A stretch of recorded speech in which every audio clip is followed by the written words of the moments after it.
For over 30 years, Dos Winkel has traveled to the remotest corners of the globe to photograph exotic plants and animals in their natural surroundings. In the process, his spectacular images have earned him an international reputation.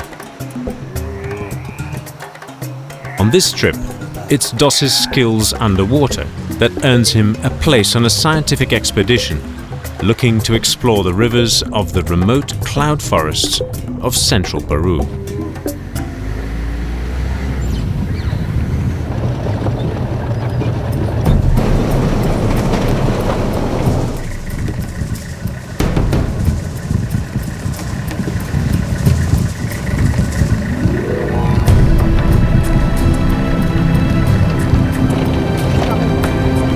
Stefan Austemüller and Nina Pardo, through their conservation organization Mundo Azul, organized this unique trip for a group of biologists and photographers.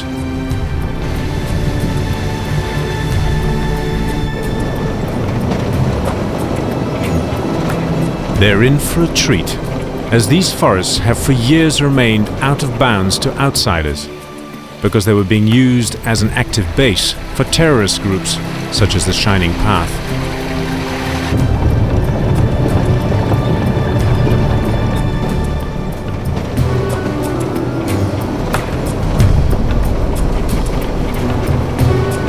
We're heading to the remote upland rainforest region of Yanachaga, Chemien, situated almost in the center of this vast country.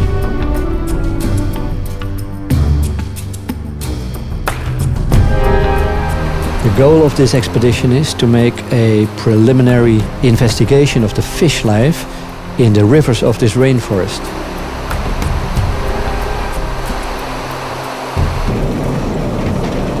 But that is still some way off. The journey to their place of study will take 3 full bone-jarring days. First by road, then when the terrain makes that impossible, by water.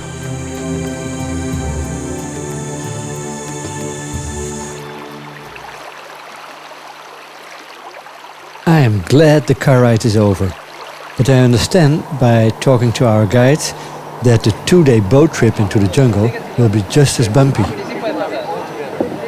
For the first time, we get an idea of the scale of this expedition. I count 21 people to help us carry all the equipment. We have hundreds of kilos with us. Apart from all the food and the photo equipment, we also had to bring all our dive gear, the tanks and the compressor. Biologist Stefan Austemüller has been planning this trip for more than a year.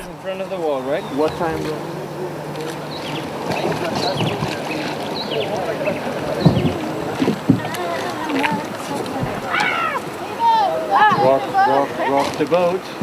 I am happy to find out that I am not the only photographer. Joining us are renowned wildlife photographers Tui de Roy and Mark Jones. Tui has lived and worked in the Galapagos Islands for many years, and she became world famous for her books featuring the Galapagos wildlife. This is the one that we use most of the time. We are heading upstream into the jungle. It's a strange idea that we are going uphill. With every rapid, we gain 1 or 2 meters in altitude. The boatsmen are completely at home in these foaming waters and use great skill in steering the boats.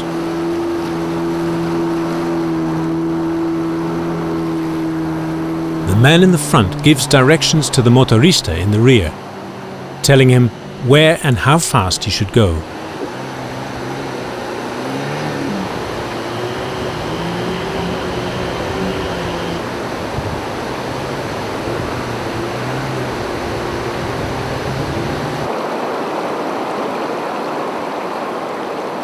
For the 6th time today we leave the boats, taking the camera equipment with us so that the boatsmen can more easily negotiate the rapids.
We had to stop here as I had spotted a cluster of orchids clinging to the rock wall. It takes more than 3 days of travel into the depths of the jungle before you can find orchids like these in their natural setting.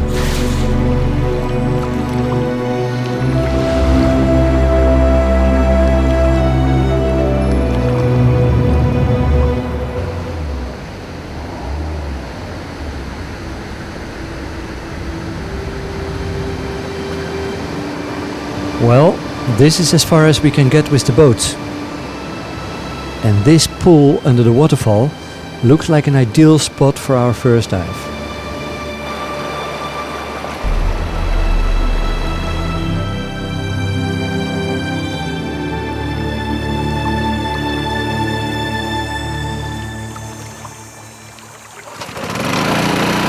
The compressor fills the tanks with clean air, while the team gets on with their final preparations for the dive.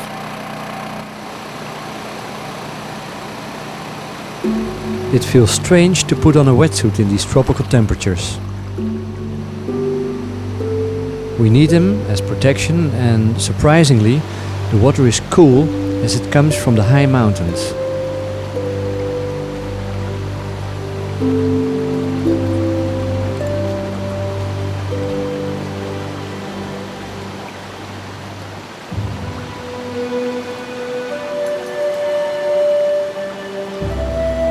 Hendrik, the main cameraman on this expedition, will be my buddy on the dives. We've worked for several years now on underwater shoots, and we make a good team.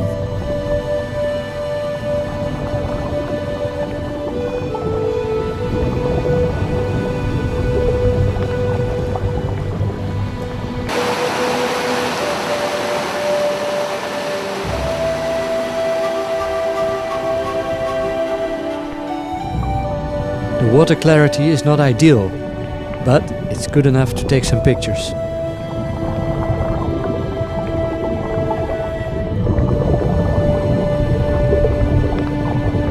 Parts of it have a strong current and others not. We see a whole range of fish.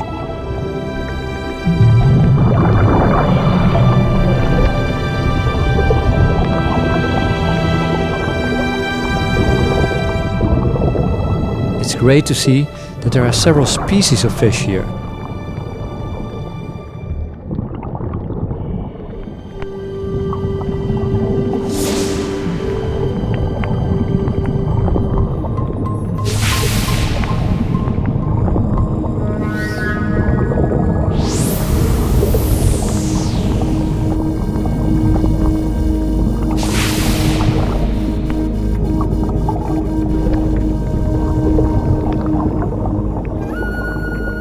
For the scientific validity of the expedition, Stefan is not only investigating the number of species, but is also interested in the amount of fish per species.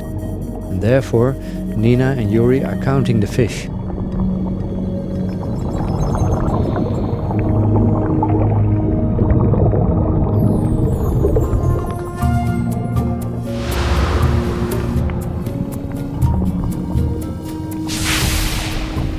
Some of these fish Stefan is able to identify, but others are probably new to science.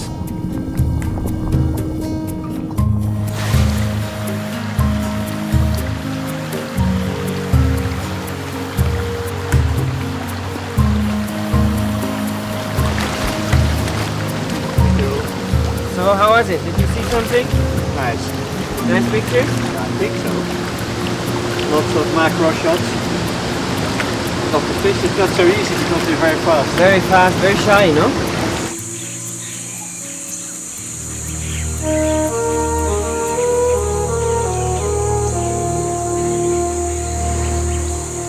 From here, the only way to get further into the rainforest is to continue on foot.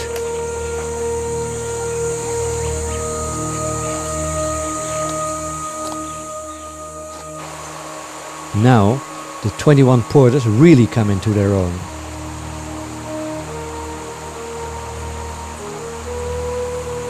Everything needs to be carried.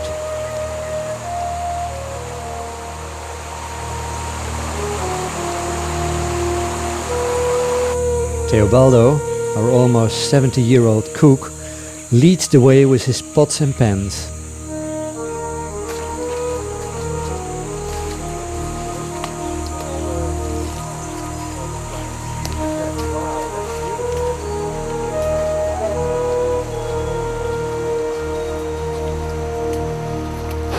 The higher we get, the more the trees are covered with moss and other epiphytes.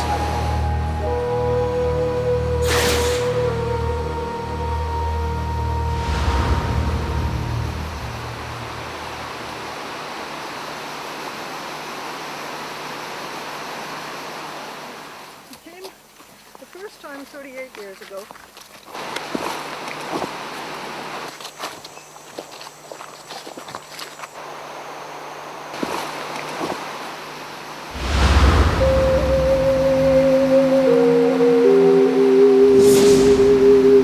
And although there are lots of beautiful plants and flowers, one thing that really strikes me about this rainforest is the lack of bird and other animal sounds.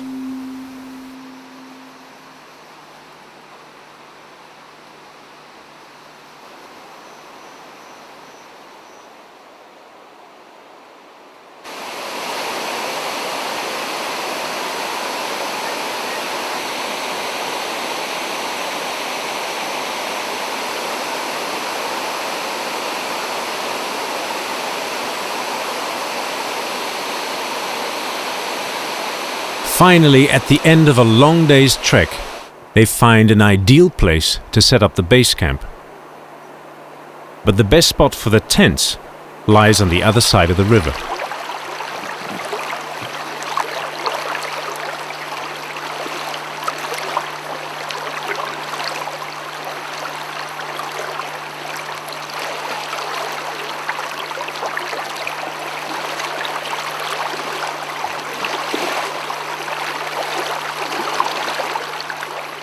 Some of the porters make a small raft, and one by one we make the crossing.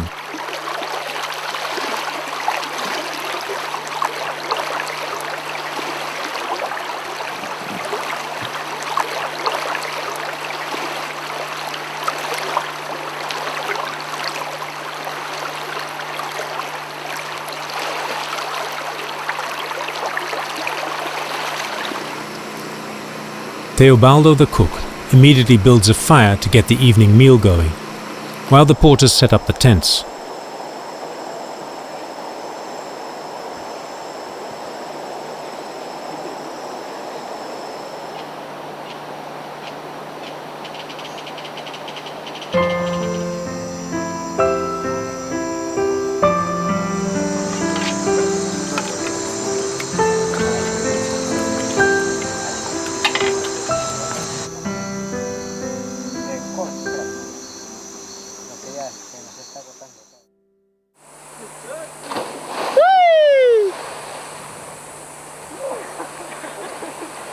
Next morning after breakfast, Mark and Tui were talking with our cook Teobaldo. He told them that incredibly enough, he used to live here 38 years ago. It's a fascinating story. He actually used to live where we were camped upriver. Really? Yeah. 38 years ago. 38 years. A group of 600 colonists were sent into Yanachaga by the government just over 55 years ago. Here they found an amazing wealth of fish and wildlife, herds of peccary 500 strong, and large groups of deer. These they hunted to almost extinction. Having exhausted virtually all the natural resources, the colonists abandoned Yanachaga after just 15 years. Finally, the reason for the lack of birds and animal life was becoming clear. He said there Not were much wildlife anymore. Before Teobaldo could finish his story, we heard a commotion in the camp. One of the porters had been attacked by a deadly viper and narrowly missed being bitten. The snake made a strike of about a meter, but luckily the young man jumped back fast enough.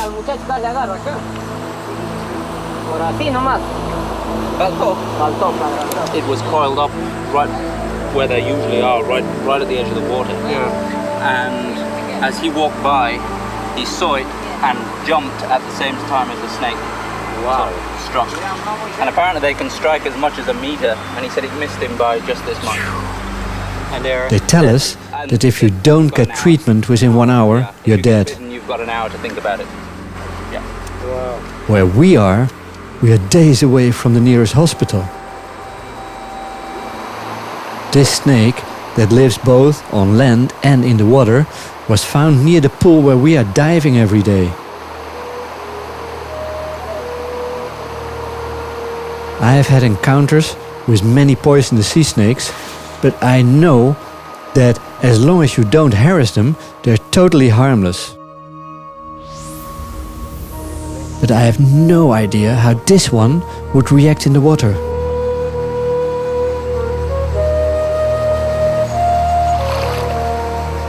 It's nice to see him, but to be honest, I hope we don't see him again.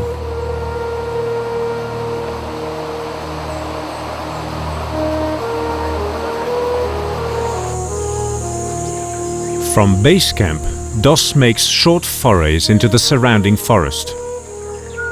Finding himself seduced by the peace and quiet of this jungle pool, Dos waits silently for over 6 hours before seeing the first sign of life. It's a caiman, a successful member of the alligator family, who's found a way to outlive the dinosaurs.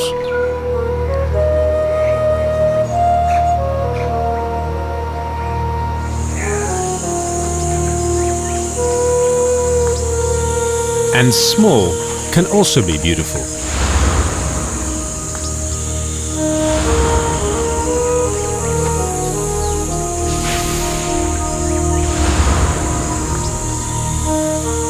Finally, Stefan locates a suitable place for diving. And the hundreds of kilos of equipment carried in all this way can be put to good use. For our purposes of determination, we would need pictures of the whole fish taken from the side so that we can have all the details of coloration, of the shape of the fins and the body.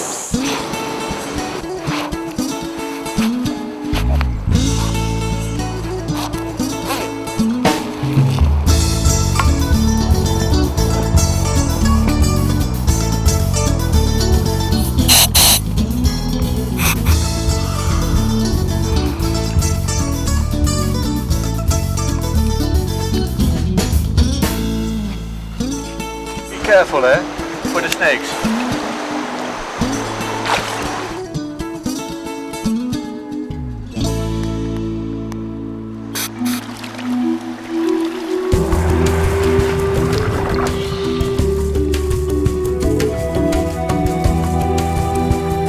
We are the first people to dive here.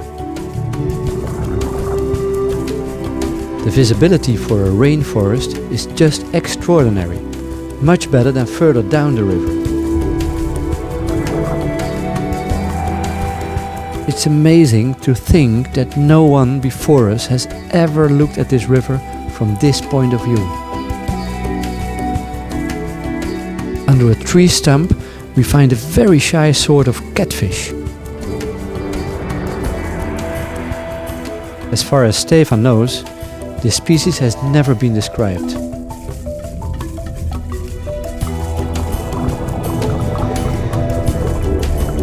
This fish has 2 pairs of eyes. The one of his tail will hopefully fool a predator.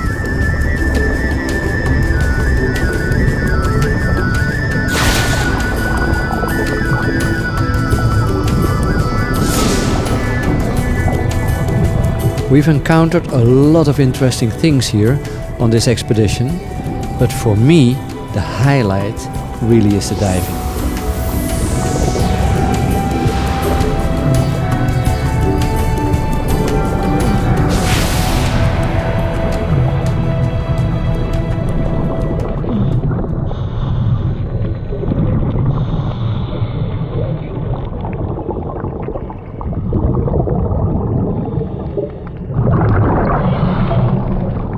For me, the stars of the show are these diligent parents.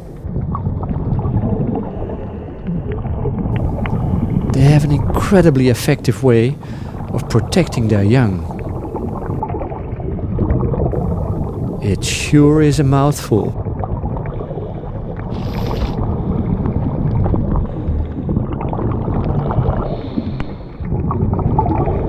The male and the female, two small fish, a little bit striped like zebras. And there were maybe 50, 60 tiny babies, this big, and the female, but also the male, they took them in their mouth, kept them for a while, and then they spit them out again. Yeah. It was an incredible situation. Stefan and his colleague biologist Yuri Hooker catch samples of each species, which they take back to the lab for identification and further anatomical studies.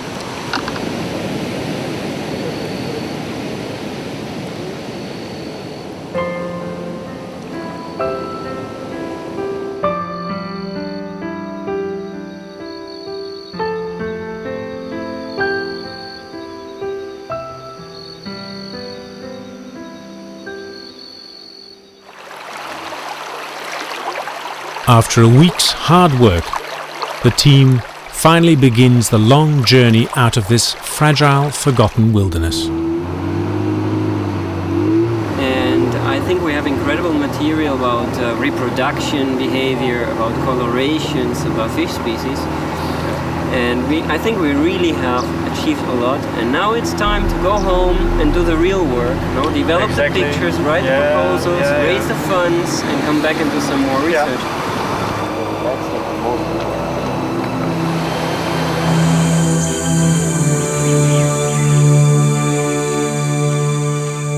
Since 1986, Yanachaga has enjoyed the status of national park, which set it off on the long road to recovery. But the impact made by just 600 colonists is still being felt more than 50 years on. It may be more than a century before this unique highland cloud forest fully recovers from its traumatic past.